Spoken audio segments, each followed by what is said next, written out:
Hello and welcome, fellow bookworms and film fans. Welcome to this week's book review where we're looking at Demon Road by Derek Landy. Now, this is a young adult kind of book here. So essentially, it follows our main girl, Amber. Bless her. She's a normal 16-year-old until she finds out that her parents want to eat her.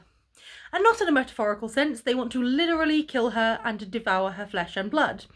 Because it turns out that her parents and her parents' friends are all demons that have made a deal, not necessarily with the devil, but with a sort of middle level management devil, to live. And every 16 years they have a child. The child then gets killed. They then drink the blood, eat the flesh. They become better, stronger, faster. They give this devil the blood, their blood. And then they live longer. So she sort of, our main girl Amber isn't anything particular at the beginning. She's not exactly athletic, she's not very, very smart, but she's just a normal, average American child, I'd say. And then she's, on her birthday, she realises that actually, her parents don't really take much interest in her life, so why should she care? But then these two jackasses try to make her life hell, follow her after work. She sort of demon outs so she can turn herself into a demon. She doesn't know at this point what this is. Punches him, basically breaks his jaw, runs home. And as she's cowering, these two police officers turn up to try and talk to Amber. And the parents kill the police officers, but Amber spots this. So Amber's supposed to be drugged and asleep at this point, but doesn't and spots it. So then she goes on the run. And then you find out, this is all pretty early on in the book, by the way. I'm not giving any spoilers at this point. This is like within the first couple of chapters. And then you find out that Imelda, who's one of the friends, actually doesn't want her to die, actually doesn't want her, the parents to eat her. So she helps her escape and she puts her on the road with Milo. And Milo has this old car, and you learn of this like devil on the road, of this killer that runs people down. And you find out sort of like that is Milo, but it's absolutely, the adventure is just hilarious. So basically, Amber is now out to try and find this guy that welched on the deal so that she can either turn him in and she's then free to live her life, or she can then, find out how to hide from this particular demon. So honestly, it absolutely makes me laugh because you've got Milo, who's this stoic older gentleman, obviously doesn't have kids, obviously, is of an undetermined age. We don't know how long he's been alive. And then you've got Amber, who's like this teenager, can't have a phone, can't have a tablet, can't connect to the internet. Her parents are trying to eat her. She's got to try and go on this thing. She's made a deal with the devil herself. And it's just watching that unfold within this book is absolutely brilliant. Now, this book is actually a trilogy as well. So each book in its own does sort of end, but it leaves more. So while they're on, it's called The Back Roads of America. And this is where you come across all the dodgy nuts, essentially. You come across the serial killers, you come across the ghosts, the vampires, and it's, you come across a cute, innocent little girl that's actually been alive for centuries and is basically killing everyone. And everyone's terrified of her. And it's so well written. And I thoroughly enjoy it. And he didn't just write the Demon Road trilogy either, which, I would definitely recommend because it's honestly brilliant. And every time something happens, you think you know where it's going. You think you know what's going to happen. And then it doesn't. And you're like, oh, this is new. Let's see what happens down this road. And then you go a little bit further and you're like, oh, okay.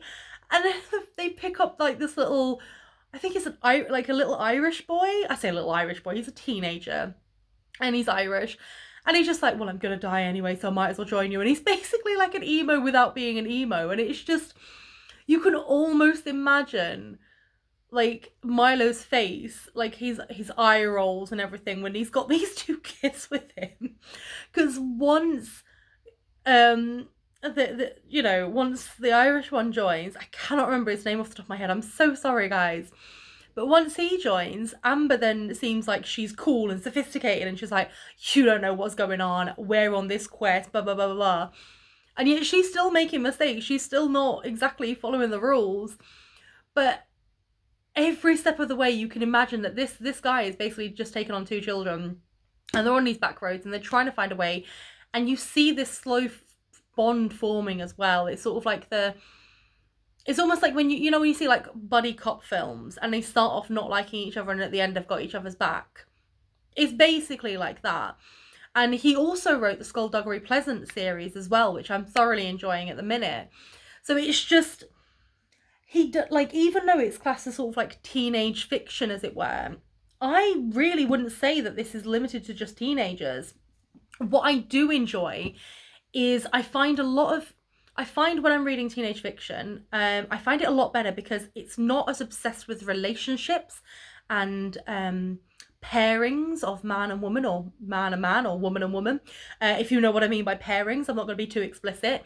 Whereas I feel sometimes with adult novels, sometimes I feel like that's just unnecessary. Like, I feel like I just don't know why I'm having a chapter that's gone into that much detail.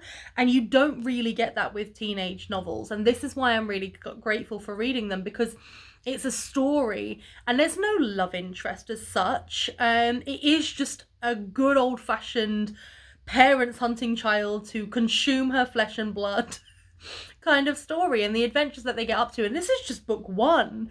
But I love, as I said earlier, that each book is contained within itself. So if you don't necessarily read the next 2 books, it's not the end of the world. But what I would say, and I am really bad for this, and Michael hates me for it, is I will just pick up a book in Waterstones or the Works or a secondhand shop, and I'll, you know, if I like the blurb, I'll read it and I'll buy it. But I never sort of buy a book series from the beginning. But so with adult ones, you don't tend to have to buy them from the beginning, so it's not too bad.